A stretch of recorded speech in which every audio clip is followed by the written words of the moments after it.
जीवन का संघर्ष बहुत समय पहले की बात है। एक गांव में एक किसान का परिवार रहता था। वो परिवार काफी गरीब था।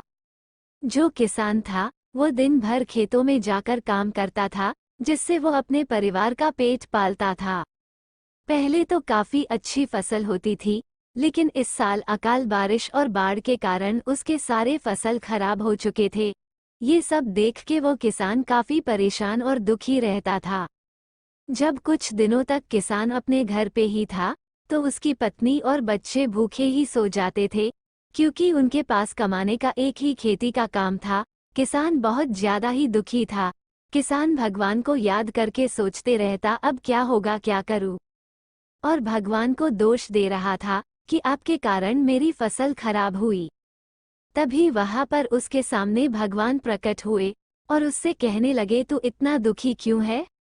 तभी किसान बोलता है, भगवान आपको खेतों के बारे में नहीं पता है। आपके कारण ही मेरी पूरी खेती खराब हो गई है और मेरे पूरे परिवार के सामने भूख के कारण मरने की नौबत आ गई है। कई दिन से सिर्फ एक समय का ही खाना खा के सो रहे हैं। सिर्फ आप एक साल मेरे हाथों में मौसम को चलाने का काम मुझे दे दीजिए, फिर देखना कोई भी किसान कभी भूखा नहीं मरेगा और सभी के खेतों में फसल लहराती रहेगी और खूब सारा अनाज होगा। तभी भगवान ने कहा, ठीक है, आज से ही मैं तुम्हें मौसम को चलाने की पूरी शक्ति देता हूँ और मैं इसमें कोई भी हस्तक्षेप नहीं दूंगा। जो होगा तुम्हारे हाथों से ही होगा और तुम ही करोगे जो भी करोगे। वो किसान अंदर ही अंदर बहुत खुश हुआ और उसने उसी दिन से फिर से खेतों में गेहूं बोना शुरू कर दिया। अब उसके हाथों में पूरी शक्ति थी। पूरा मौसम वो जब जिस तरह से चाहता धूप और बरसात करता। कुछ समय बीता और उसकी फसल बढ़ने लगी।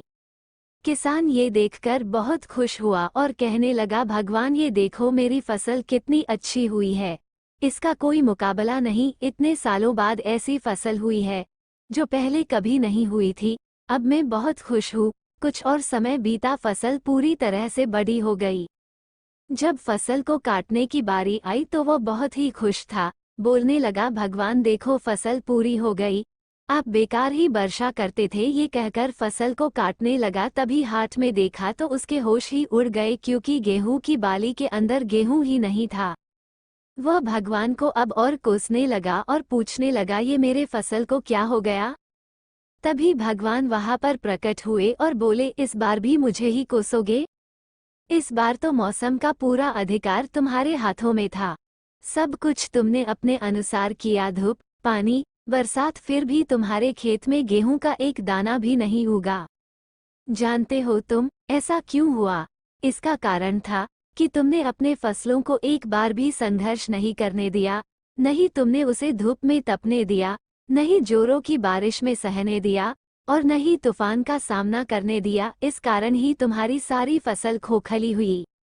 अगर गेहूं की फसल कड़ी धूप, बरसात और तूफान जब इन चुनौतियों का सामना करती है, तब जाकर उनमें एक नई शक्ति और ऊर्जा का संचार होता है। वहीं से उनका गेहूं का दाना बनना शुरू होता है। बिना संघर्ष किए हर चीज, चाहे वो इंसान ही क्यों न, कामयाब नहीं होता। इस कहानी से सीख, इस जीवन में हर इंसान के लिए संघर्ष करना बहुत जरूरी है। संघर्ष करने से बहुत कुछ हासिल होता है और हर इंसान में एक नया विकास का जन्म होता है। चाहे वो किसी भी कार्य में क्यों न हो, संघर्ष बहुत जरूरी है। दोस्तों, जब सोने के ऊपर हथौड़े से मारा जाता है तभी उसे आकर मिलता है, वरना वो किसी काम का नहीं। इसीलिए जीवन में संघर्ष भी बहुत जरूरी होता है।